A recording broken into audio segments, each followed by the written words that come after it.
Alrighty, welcome to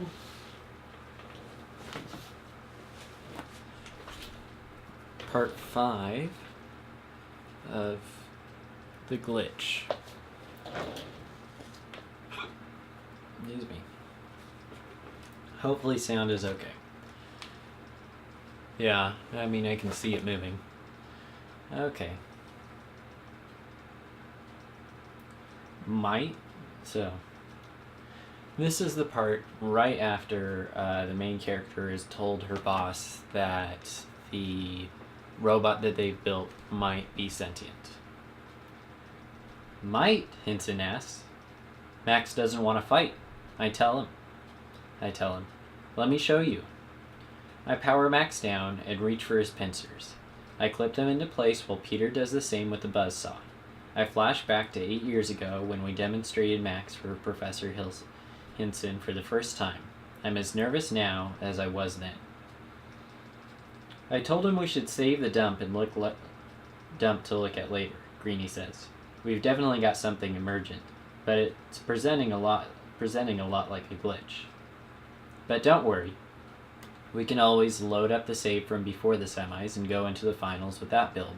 Max will tear SoCal apart. Let us show you what's going on, Peter says. He adjusts the code monitor so Hinson can see the readout.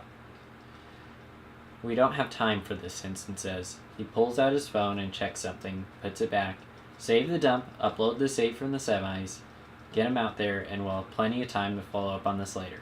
It's worth something, we'll patent it. If it's worth something, we'll patent it. But a dump might not capture what's going on with him, I say. All three men turn to me. Max was writing routines in maintenance mode. There are millions of EPROMs in him. Dozens for every sensor and joint. If we flash those to factory defaults, what if part of what he has become is there somewhere?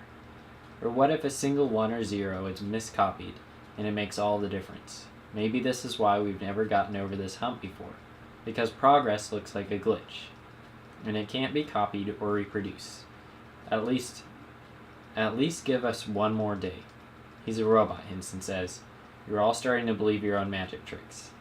We'll make them as real as we can, but you're reading sentience into some busted code. I don't think so, Peter says. I'm with the professor, says Greenie. He shrugs at me. I'm sorry, but this is the finals. We've got close 2 years ago. If we get that contract, we're set for life. But what if this is the first... Sorry about that. So the camera stopped recording, and now I've put down my, what do you call it? My Kindle.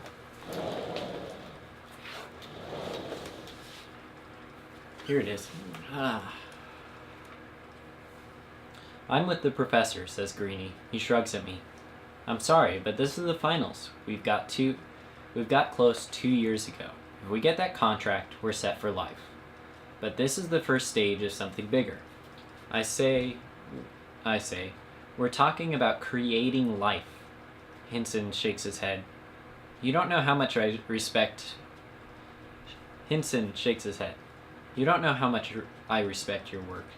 And if you think something is going on, I want you to look into it. But we'll do it next week. Okay, yet again. Having some real issues with batteries right now. But we will move forward. Hinson shakes his head. You know how much I respect your work. If you think something is going on, I want you to look into it.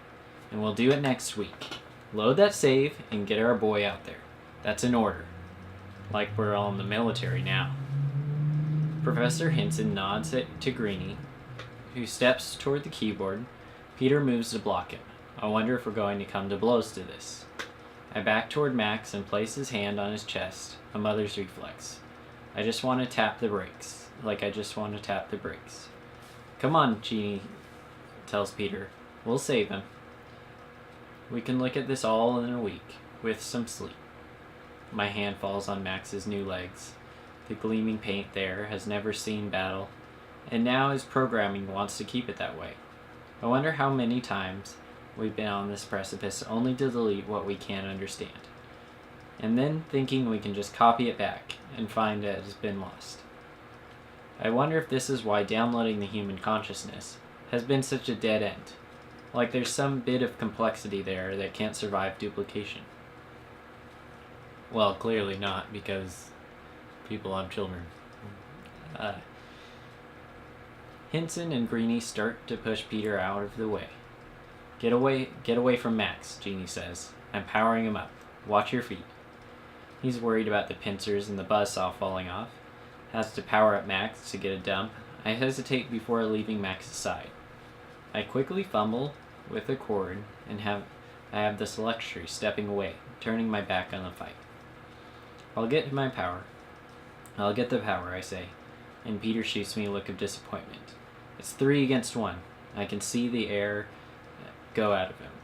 He starts to say something, to plead with me, but I give him a look, the kind that only a wife can give her husband, one that stops him in his tracks, immobilizes him.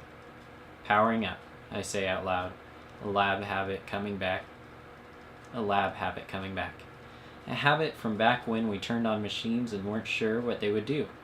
If they would fall or stand on their own. If they would find their balance or topple to one side. I pulled Peter toward me out of the center of the trailer, and I slapped the red power switch with nothing more than hope and a hunch. The next 3 seconds stretch out like this, like years. I remember holding Sarah for the first time, marveling at the ability we have to create life, where, before there was none. This moment feels just as significant. A powerful tremor runs through the trailer, a slap of steel and a blur of motion. The pincers and buzzsaw remain in place, but every other part of Max is on the move. A thunderclap followed by another long strides, taking him past us. Flutter of wind in my hair, the 4 of us, frozen as Max bolts from the trailer and out of sight, doing the opposite of what he was built for, choosing an action arrived at on his own. The end.